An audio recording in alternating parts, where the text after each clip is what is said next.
Hello dear students, good morning. हम लोग start करते हैं भाई ड्यूअल नेचर ऑफ, लिखिएगा ड्यूअल नेचर या उसी को बोलते हैं डी ब्रॉगली कॉन्सेप्ट। एक हेडिंग अपने पास है डी ब्रॉगली कॉन्सेप्ट। ये जो डी ब्रॉगली कॉन्सेप्ट है इसमें हम लोग पढ़ते हैं ड्यूअल नेचर ऑफ लाइट। ठीक है, यहाँ क्या पढ़ा जाएगा भाई? Dual nature.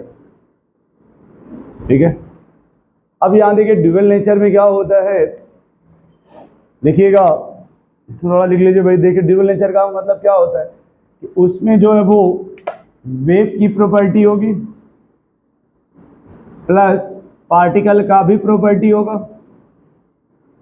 ठीक है, इसमें वेव का भी प्रॉपर्टी होगा और पार्टिकल का भी प्रॉपर्टी होता है। ठीक है, अब देखो कैसे, एक टर्म होता है यहाँ देखो मास। क्या होता है कि अगर वो पार्टिकल नेचर शो करेगा, जो लाइट है वो पार्टिकल नेचर भी शो करता है। पार्टिकल नेचर है, दूसरा इसका और नाम हो जाएगा मास। पार्टिकल नेचर शो करेगा, उस पर क्या होगा भाई? मास होगा। या ऐसे कह सकते हैं कि जो पार्टिकल नेचर होगा, पार्टिकल नेचर वो प्रॉपर्टी किसकी होती है? मैटर की। और मैटर को ही क्या बोलते हो आप? मास। क्या बोलते हो आप? मास। या जिसमें मास होता है उसी को बोलते हो मोमेंटम। क्या बोलोगे आप? मोमेंटम। ठीक है, और यहाँ एक बात याद रखना, कभी भी m बराबर 0 नहीं होता, mass not equal to 0। Second इसमें कहा गया ड्यूअल नेचर।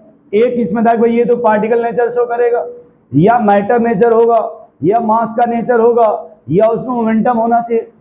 और दूसरा टर्म इसमें था वेव नेचर। और देखो जब वेव नेचर होगा उसमें ना, लाइट में वेव नेचर होगा तो वो शो करेगा वेव नेचर, या दूसरा टर्म बोलते हैं एनर्जी। और यहाँ मास लगभग आपका 0 होता है। मास अप्रॉक्स क्या होगा? 0 होगा। इन दोनों को मिला के बोला जाता है ड्यूअल नेचर ऑफ लाइट। इन दोनों को मिला के बोला जाता है ड्यूअल नेचर ऑफ लाइट। यानी डी ब्रॉगली ने ये कहा कि जो लाइट होता है उसके पास पार्टिकल का भी नेचर होता है और वेव का भी नेचर होता है। यदि पार्टिकल का नेचर होगा तो यानी वो मैटर की तरह बिहेव करेगा। यदि मैटर होगा तो उसमें मास होगा, मास होगा तो उसमें मोमेंटम होगा। जैसे पानी दीजिए। और यदि वेव नेचर होगा तो उसी में एनर्जी होता है, और वहां पर अगर वेव नेचर शो करेगा तो मास होगा और नेग्लेक्ट होता है। मास क्या होता है? नेग्लेक्ट होता है। तो यहाँ पर डी ब्रॉगली ने कॉन्सेप्ट दिया कि लैम्डा बराबर 1/p। इन्होंने कहा जो लैम्डा होता है वो 1/p बोल दीजिए, या lambda is inversely proportional p। फिर जब इसको आपने हटा दिया तो लैम्डा बराबर हो गया h/p, या फिर लैम्डा इक्वल हो जाएगा h/m into V. m into V, इसी को कहा गया डी ब्रॉगली इक्वेशंस। इसे कहा गया डी ब्रॉगली इक्वेशंस।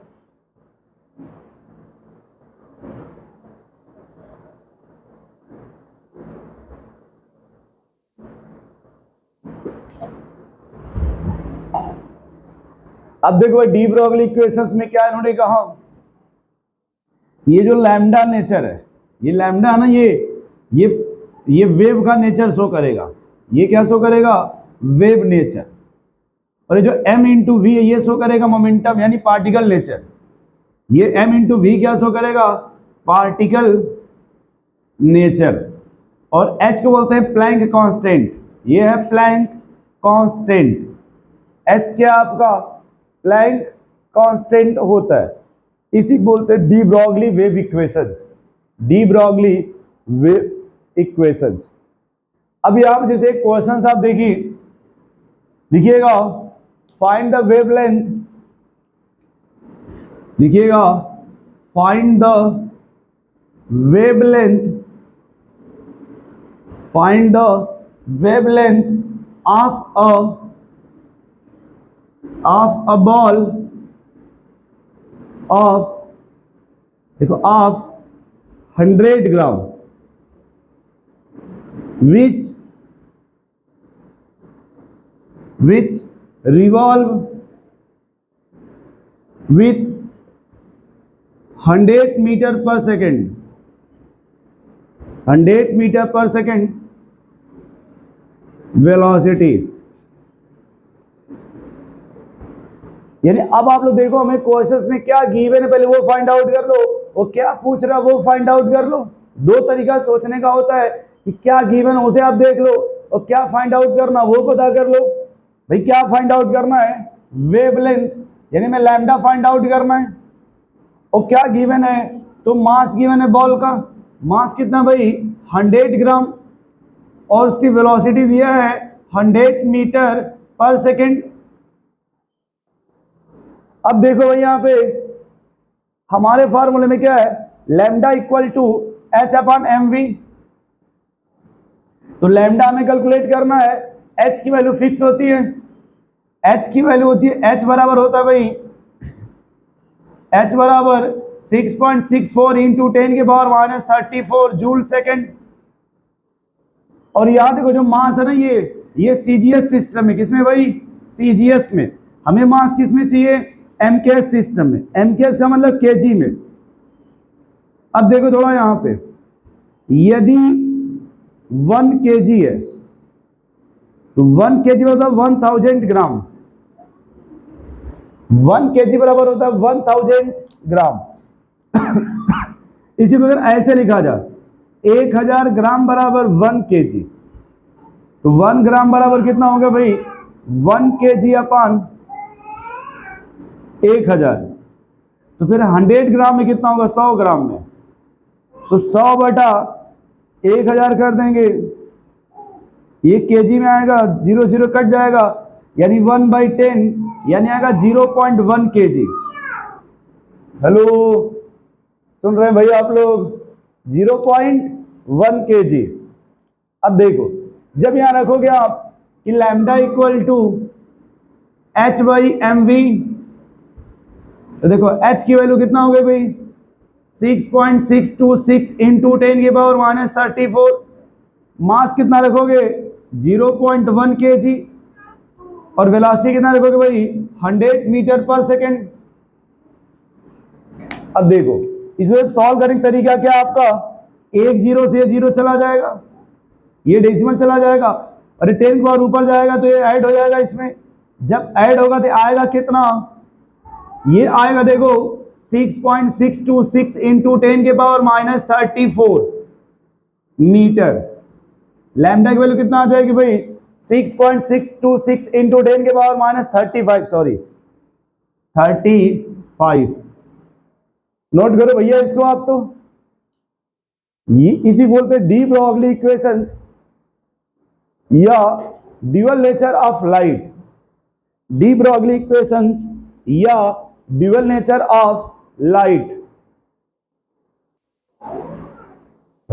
अब देखो डी ब्रॉगली ने क्या प्रूफ किया, ड्यूअल नेचर ऑफ लाइट। उन्होंने ये प्रूफ किया कि जो लाइट होता है उस पर ड्यूअल नेचर होता है। ड्यूअल नेचर का मतलब क्या, डबल नेचर होता है। डबल नेचर का सेंस होगा कि पार्टिकल का भी नेचर होगा, वेव का भी नेचर होगा। यदि वेव की प्रॉपर्टी, वेव का देखो एक प्रॉपर्टी होता है कि वेव का मतलब होता है उसमें एनर्जी होगा बट मास नहीं होता। वेव में क्या होता, एनर्जी होता है बट मास नहीं होता। लेकिन यदि पार्टिकल नेचर है तो पार्टिकल नेचर में कहते हैं सर अगर पार्टिकल होगा तो मैटर होगा, यदि मैटर होगा तो उसमें मास होगा, मास होगा तो उसमें मोमेंटम होगा, और इसमें कभी भी मास इक्वल टू 0 नहीं होता। दोनों को मिला बोलते हैं ड्यूअल नेचर ऑफ लाइट। अब इन्होंने ये कहा कि जो वेवलेंथ होता है वो और मोमेंटम इनवर्सली प्रोपोर्शनल का रिलेशन होता है। Wavelength is the inversely proportional of momentum. रुकिए अभी आ जाएगा, रुकिए अभी आ जाएगा। और फिर लैम्डा आ जाएगा 1 अपॉन, क्योंकि ये प्रोपोर्शनलिटी जब आप हटाओगे तो ये आ जाएगा एच प्लैंक कांस्टेंट बोलते हैं इसको, ये हो जाएगा lambda equal to H by M V. यहाँ पे आते मास होगा वो भी केजी में होगा, वेलोसिटी होगा मीटर पर सेकेंड में। ये अपने पास हमने एक क्वेश्चन दिया कि find the wavelength of a ball of 100 gram which revolve with 100 metre per second velocity, यानी क्वेश्चन में मास दे दिया 100 ग्राम, वेलोसिटी दिया 100 मीटर पर सेकेंड। तो ये सीजीएस को चेंज करेंगे एमके सिस्टम में, लिखेंगे एट लैम्डा इक्वल टू, ये लैम्डा होगा, लैम्डा सॉरी मैंने यहाँ पे इस तरह से लिखा लैम्डा लैम्डा इक्वल टू था h बाई एम वी, ठीक है। h की वैल्यू आपने रख दिया, एम वी आपने रख दिया, ये आंसर आ जाएगा 6.626 इंटू 10 पावर -35 मीटर। नोट करो भैया आप तो।